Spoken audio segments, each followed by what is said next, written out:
There was also the theory that you attracted more girls by being the quiet one, in the same sense that a guy at a party who sits in the corner will have the girl come over and say, "Oh, what's the matter?" It's just this was not a calculated... dirty rumor. Imagine being George Harrison, a Beatle, and watching the next big thing rise to fame, only to think, what the heck is this? Well, turns out George didn't hold back when it came to calling out musicians he absolutely couldn't stand. And trust me, the names on this list will make you question everything you thought you knew about the quiet Beatle. From total musical icons to disastrous band comparisons, Harrison didn't hesitate to rip into them with the harshest critiques. Who did George Harrison absolutely despise? You'll be shocked to find out which legendary artists he slammed, and you won't believe the reason why. 1. Neil Young.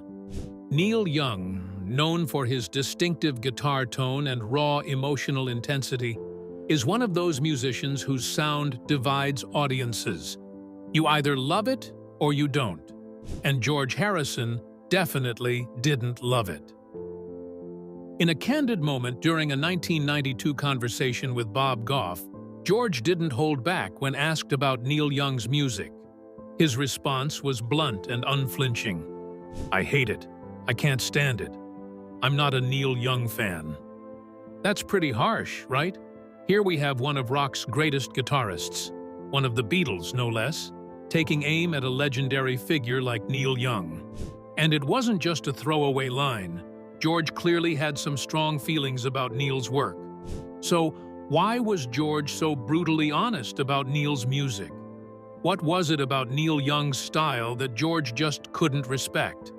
Well, it all boils down to style, and George's personal taste when it came to musicianship. Harrison was known for being a perfectionist when it came to playing the guitar. He had performed alongside some of the most skilled musicians in the world, like Eric Clapton, and had a high standard for what he considered good guitar playing. So when it came to Neil Young's famously ragged and chaotic guitar solos, Harrison just didn't get it. To him, Neil's guitar style was unrefined, and he couldn't see the appeal of the dissonant, distortion-heavy playing that was a hallmark of Neil's music. George's critique didn't hold back. He called it amateurish and unpolished. But is it possible that George just didn't get Neil's genius? Or did he really believe that raw emotion through distortion couldn't be considered good music? But Harrison's critique didn't stop at Neil's guitar playing. He went after Neil's entire sound. He called out "Around the World," one of Young's tracks, as something he couldn't stand. And when George Harrison says he can't stand a song, that's not a minor critique. It's a firm rejection. Around the World is known for its experimental structure and unconventional approach. And it's easy to imagine why someone like George Harrison, who spent years crafting melodies and intricate musical arrangements with the Beatles, might find Neil's style hard to embrace. Why was George so frustrated with Neil's sound? Was it because it was so different from the melodies and harmonies that George spent his entire career shaping? Or did he simply think Neil was being too chaotic and unpolished? Here's where it gets interesting. While George was openly dismissive of Neil Young's music, Neil didn't return the favor. Neil Young was a huge fan of the Beatles and often spoke about how much their music influenced him. In fact, Neil said that Rubber Soul was a turning point for him musically. So while George didn't have much love for Neil's sound, Neil actually admired the Beatles and expressed how much they shaped his own musical journey. It's almost like Neil Young was saying, "Hey, I love your work, even if you can't stand mine." It's kind of wild, don't you think? How is it that Neil, who admired the Beatles so much, could continue to appreciate them while George was so critical of Neil's music? Does this reveal something deeper about how musicians see themselves in relation to their idols? For George, music wasn't just about emotional expression. It was about structure, artistry, and creating something cohesive. When he looked at Neil's playing, he didn't see a virtuoso or a great composer. He saw a messy, unrefined approach. Harrison was someone who always strived for clarity in his work. Even in his solo career, especially in albums like All Things Must Pass, there was an elegance and a sense of control that George prized. For him, music needed to speak in a precise way, one that could move listeners while maintaining technical excellence. Is this a case of George being too focused on technical skill, while Neil was focusing on raw emotional expression through his guitar playing? Is it possible that George's critique was more about a clash of ideals rather than talent? You can see the tension here. Neil Young's style is defined by rawness and unpredictability. He's often praised for his ability to communicate deep emotion through rough, unpolished sounds. Fans of Neil's guitar playing argue that it's the chaos and distortion that make his playing so unique and powerful. But for George Harrison, that style wasn't just chaotic, it was a problem. It wasn't refined enough to fit into the neat and structured way he viewed music. This wasn't just about taste, it was about principles. George valued precision in music, while Neil's whole career was built on embracing imperfection. Do you think George was missing the point of Neil's music, or was he right to dismiss it as disorganized? Could Neil's chaotic style have been something deeper, reflecting an authenticity that George simply couldn't see? And yet, even with all this harsh criticism, Neil Young's legacy as one of rock's greatest guitarists remained intact. He continued to build on his unique sound and gained an ever-growing fan base. While Harrison's opinion of Neil was strong, it didn't define Neil's career. It's funny how one musician's scathing critique can bounce right off the person they're criticizing and leave no lasting damage. Neil Young's music, despite Harrison's disdain, has continued to influence and inspire countless musicians. In a way, that's a testament to the power of Neil's style, the fact that it could stand firm even in the face of such sharp criticism. 2. Oasis was one of the biggest bands of the 1990s. Their swagger, their anthem-like choruses, and their strong British rock influence made them feel like the heirs to the Beatles' legacy. At the helm of this British rock revolution were Noel and Liam Gallagher, two brothers whose dynamic and often explosive personalities made them larger-than-life rock stars. But George Harrison? He was not impressed. So, what was it about Oasis that rubbed George the wrong way? Why did he feel so strongly about dismissing them? In 1996, Oasis was riding high on their success. Their album, What's the Story Morning Glory, had made them international stars, with songs like Wonderwall and Don't Look Back in Anger topping the charts. But for George Harrison, the band's rise to fame wasn't something to celebrate. As the former Beatle, Harrison had witnessed the evolution of music and was passionate about what he believed made a band truly great. And Oasis? Well, George wasn't having it. Harrison was asked about Oasis in an interview, and his response was brutal. He didn't mince words, calling their music lacking depth, but he didn't stop there. He also called Liam Gallagher a pain and dismissed the rest of the band as meaningless. For George, Oasis was missing something essential. He believed their music was shallow, not much more than catchy, radio-friendly anthems without the kind of artistry or emotional depth that made the Beatles' music stand the test of time. Was George right to think Oasis was just a shallow copy of the Beatles, or were they just a product of their time? What made this critique even more cutting was that Oasis, especially Noel Gallagher, had made it clear that the Beatles were their biggest influence. In fact, Noel Gallagher often spoke about how the Beatles' music shaped his songwriting and approach to music. But George's response was dismissive, to say the least. He didn't care that they admired the Beatles. To him, Oasis was just another band trying to replicate the magic of the Beatles without understanding what made that magic special. George's harsh words weren't just aimed at the music. They were aimed at the attitude. The Gallagher brothers were notorious for their brash, sometimes arrogant personalities. Liam Gallagher, in particular, had a reputation for being outspoken and confrontational. To George, that attitude overshadowed whatever musical talent they had. He didn't care about the swagger or the bravado. He wanted substance. And to him, Oasis was more about attitude than about musical integrity.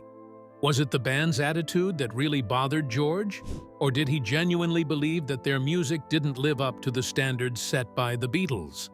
Oasis had earned a reputation for their boldness, their bigger-than-life personas, and their ability to craft anthemic, sing-along choruses.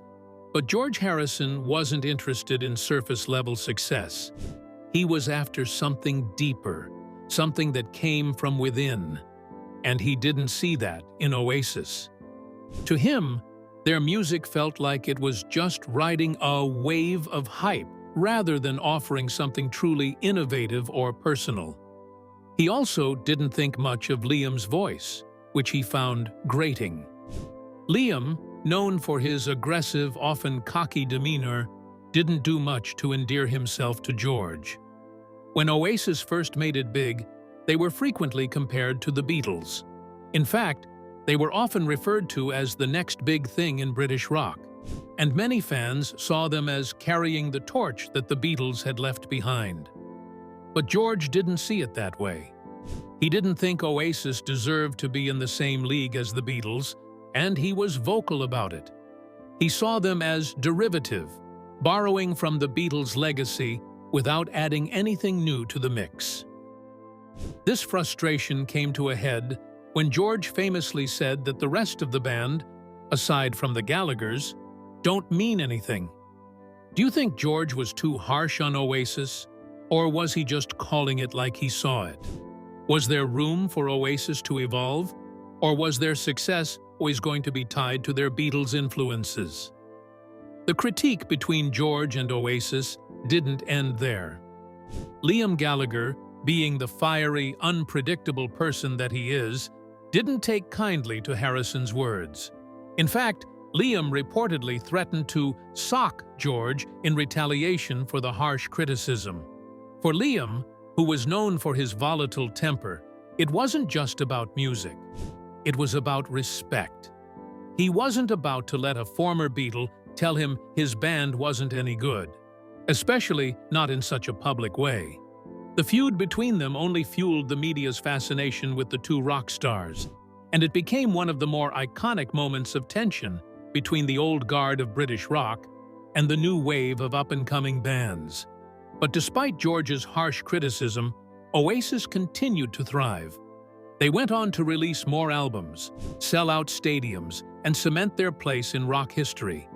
They may not have earned George's respect, but their legacy was undeniable.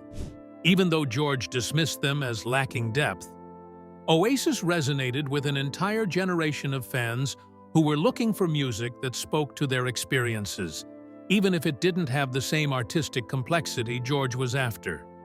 Could Oasis have been more than just the next Beatles? Or did they embrace their role as rock's latest loud, brash band? Was George right about their lack of depth? Or was it simply that they were a reflection of their time? Despite George's words, Oasis's success proved that they had something that resonated with people. It wasn't about being musically complex or deeply philosophical. Oasis created music that was direct, accessible, and incredibly memorable. They became the voice of a generation, with songs that captured the mood of the 90s, even if they didn't quite live up to George's high standards. 3. Elton John. Elton John, one of the most iconic pop stars in the world, had an immense influence on the music industry. He's known for his theatrical performances, memorable melodies, and undeniable talent. But while George Harrison may have respected Elton John as a person, he wasn't always a fan of Elton's music. In a 1976 interview with India Today, George didn't mince words when it came to his thoughts on Elton's songs. Though he acknowledged Elton's success and talent, George stated that he didn't personally connect with his music, finding it repetitive and lacking the emotional depth that he so valued in music. What was it about Elton's music that George couldn't get into? Was it just a matter of personal taste? Or did George feel that Elton's music wasn't as innovative as he would have liked? George Harrison, known for his deep spirituality and philosophical approach to life, had a unique perspective on music. He was all about personal growth and exploration through music, and he often sought to bring something meaningful to his songs. For George, music was about expressing emotion in a way that was personal, authentic, and even spiritual. In contrast, Elton John's music, especially his biggest hits, felt to George like it followed a formula, designed to please the masses rather than offer something deeper. George's own solo work, particularly albums like All Things Must Pass, showcased his personal journey and spiritual awakening, blending Indian influences, complex melodies, and deeply reflective lyrics. To him, music should make you think and feel deeply, not just get stuck in your head as catchy pop. That's where George seemed to draw the line with Elton. While Elton's songs were undeniably popular and expertly crafted, George felt that they lacked the emotional and artistic depth that he sought in his own music. Elton's reliance on big, bold pop hooks was something George couldn't quite connect with on a personal level. Did George see Elton's success as a sign of commercialism in music, or was it just that their artistic paths were fundamentally different? One of the things that made this critique stand out is that George was not completely dismissive of Elton. Unlike some of the other musicians on this list, who George didn't hesitate to completely dismiss, Elton was someone George respected personally. They had a mutual appreciation for each other's talents, and George was always supportive of Elton as an artist. But when it came to the music itself, George couldn't hide his true feelings. In fact, he was very open about preferring the music of early rock and roll pioneers, artists like Chuck Berry, Little Richard, and Carl Perkins. For George, these were the true innovators of rock and roll, the ones who laid the foundation for the Beatles' sound. Elton, on the other hand, was part of a generation of artists who were pushing pop music to new heights, crafting songs with catchy melodies and radio-friendly structures. While George might have recognized Elton's talent as a performer and songwriter, he didn't always see eye to eye with Elton's musical direction.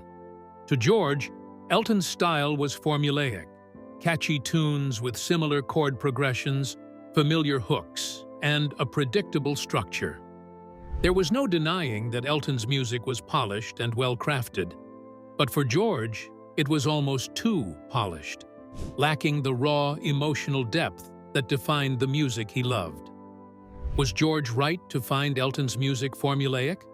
Or is there something special about crafting catchy, accessible songs that reach a wider audience? In hindsight, George's critique of Elton John's music seems almost inevitable. The two were from different musical worlds. While George embraced the experimental, the spiritual, and the deeply introspective, Elton thrived in the realm of showmanship, spectacle, and pop perfection. George had a special place in his heart for musicians who pushed the boundaries of music, who weren't afraid to take risks and experiment with sound. Elton's music, while undoubtedly commercially successful, didn't have that same sense of rebelliousness or artistic risk-taking that George valued. But George's critique wasn't rooted in personal dislike. He simply wasn't moved by Elton's music in the same way.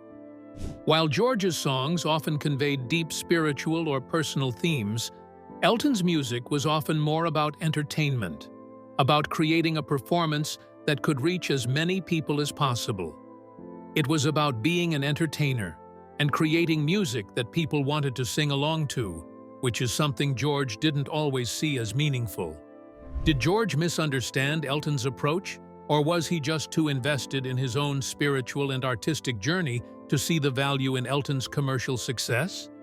Interestingly, Elton never took offense to George's remarks. Despite their differences in musical taste, the two continued to maintain a cordial relationship throughout their careers. Elton knew George was a spiritual person who saw music as a form of personal expression, while he himself was more about creating music that could captivate the masses. Elton's ability to brush off the criticism speaks to the thick skin he's developed over the years in the entertainment industry. After all, no one can deny that Elton John's impact on pop music is enormous, and his career continues to be a model of longevity and success. For Elton, music was a platform for expression and entertainment, not just about creating something deeply introspective. His larger-than-life performances and flashy persona were what made him one of the most beloved and successful musicians in history. And while George may have found this approach less appealing, he couldn't deny Elton's genius as a performer and his ability to captivate audiences worldwide. Does this mean George was too focused on depth and missed the value of creating music that was meant to entertain and connect with people on a mass scale? 4. The Hollies. The Hollies were one of the most successful British pop groups in the 60s, known for their incredible harmonies and catchy, upbeat songs. But despite their success and the fact that they were fellow Brits, George Harrison wasn't exactly a fan. In fact, George's feelings toward the Hollies went beyond simple disinterest. He actually had a pretty strong negative opinion of them, particularly when they covered one of his songs. The song in question was "If I Needed Someone," which George had written for Rubber Soul in 1965. But here's the kicker. The Hollies didn't just cover George's song, they released their version of it on the very same day that Rubber Soul dropped. And George? Well, he wasn't too happy about it. When asked about the cover, George didn't sugarcoat his feelings. He made it clear that he didn't appreciate their interpretation of his song and bluntly said, "Tell people I didn't write it for the Hollies." For George, it was more than just a cover. It was a sign that the Hollies didn't truly understand or appreciate the song. What was it about the Hollies' cover that upset George so much? Was it simply the timing, or did he feel they fundamentally missed the essence of the song? At the time, the Hollies were at the top of their game. They had established themselves as one of the most popular bands in Britain with their clean pop sound and impeccable vocal harmonies. Their music was polished, radio-friendly, and commercially successful, but for George, it seemed to lack the soul and depth he valued so highly in music. He didn't see the Hollies as artists who could push boundaries or create something deep. He saw them more as session men who just got together in the studio and followed the formula. This idea that the Hollies' sound was too manufactured and not organic enough for George was a big part of what irked him. The Beatles, in contrast, were known for their pioneering spirit, their willingness to experiment with new sounds and to push the limits of what pop music could be. For George, the Hollies represented everything that was wrong with the mainstream music scene. They were successful, but in his eyes, they weren't groundbreaking. They weren't pushing the genre forward. They were merely capitalizing on a winning formula. Did George's frustration stem from the fact that the Hollies were so successful, or did he genuinely believe they didn't have the creativity or musicality to back up their success? The real tension began when George was asked about the Hollies during one of the Beatles' final UK tours. Alan Smith, a journalist for New Musical Express, asked George about the new Hollies single. According to Smith, George's response was immediate and sharp. George, who was getting ready for a performance, turned away from the mirror and shot back, "Tell people that I didn't write it for the Hollies." His tone was unmistakable. There was no love lost between him and the band. It wasn't just a small quip. George went on to describe the Hollies' version of the song as rubbish. He felt that they had misunderstood the song and transformed it into something he didn't recognize. For George, music wasn't just about creating a catchy tune. It was about meaning, authenticity, and emotional depth. When he heard the Hollies' take on his song, he didn't hear any of that. To him, it was hollow, and it lacked the emotional connection he had put into the original. He believed the Hollies had taken a song with personal meaning to him and stripped it of its soul. Is it possible that George's frustration was rooted more in the fact that the Hollies were so successful, and he felt they didn't deserve to be in the same league as the Beatles? Despite the tension, the Hollies remained one of the most successful bands of the 1960s and beyond. Their vocal harmonies, catchy tunes, and polished pop sound earned them a lasting place in music history. But George's criticism of their approach to music didn't just stop with "If I Needed Someone." In general, he didn't believe the Hollies embodied the same kind of creativity and originality that he saw in the Beatles. He didn't think they were a band that pushed the boundaries of music or changed the game. Instead, he saw them as more of a commercial act that played it safe, sticking to what worked instead of challenging the status quo. Is it fair to say that George's criticism was a reflection of his belief in the evolution of music? Or was he simply annoyed by the Hollies' success? In retrospect, it's easy to see why George had such strong feelings about the Hollies. He had spent years in the Beatles, a band that was known for its constant evolution, musical experimentation, and boundary-pushing work. The Beatles were about challenging conventions, creating new sounds, and exploring uncharted territory. The Hollies, on the other hand, were known for their polished pop sound, which didn't strike George as innovative. It's almost as if George saw the Hollies as playing it safe, sticking to the formula that worked, and never taking the kinds of risks that he and the Beatles had taken. At the same time, it's worth considering how much of George's frustration came from the competitive nature of the British music scene. The Hollies were one of the biggest bands in Britain, and their success might have felt like a challenge to the Beatles' dominance. There's always going to be a level of rivalry between bands, especially when they come from the same country and era. And when you're George Harrison, someone who pushed the musical envelope with every album you worked on, it must have been frustrating to see a band like the Hollies just following the formula and raking in success. Was George being unfairly critical, or was he simply expressing his genuine disappointment in what he saw as a lack of originality in the Hollies' music? 5. The Bee Gees. The Bee Gees were one of the biggest bands of the 70s, dominating the charts with disco hits like Stayin' Alive, Night Fever, and You Should Be Dancing. But George Harrison? He was far from impressed. He didn't hold back when it came to criticizing the Bee Gees' music, calling it shallow and lacking depth. For George, it wasn't just about personal taste. It was about how music was shifting toward commercial success over artistic expression. What was it about disco and the Bee Gees that bothered George so much? Was it just the music, or was there something deeper? George always appreciated music with meaning and authenticity, especially from artists who pushed boundaries. His solo work was deeply introspective and spiritual, exploring inner growth and self-reflection. Disco, on the other hand, was all about flashy beats and big dance floors. To George, it symbolized music that was more focused on selling records than making a real artistic statement. The Bee Gees, with their smooth falsettos and polished pop arrangements, represented everything George disliked about disco. While he acknowledged their talent, he felt their music lacked the emotional weight he valued in his own work. Their focus on catchy hits and mass appeal seemed to go against everything George believed music should be about.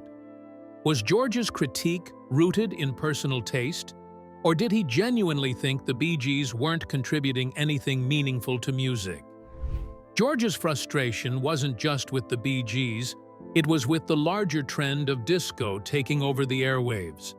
To him, disco was a sign of the music industry prioritizing style and commercial appeal over artistic integrity. He didn't want music to be something manufactured just to sell records. It needed purpose, depth, and authenticity. Was George too harsh on disco, or was he right to voice his frustration with the genre's rise? Even though George criticized the Bee Gees' disco phase, it wasn't a personal attack on their musicianship. In fact, the Bee Gees started out as a soft rock band with heartfelt songs like To Love Somebody and Massachusetts.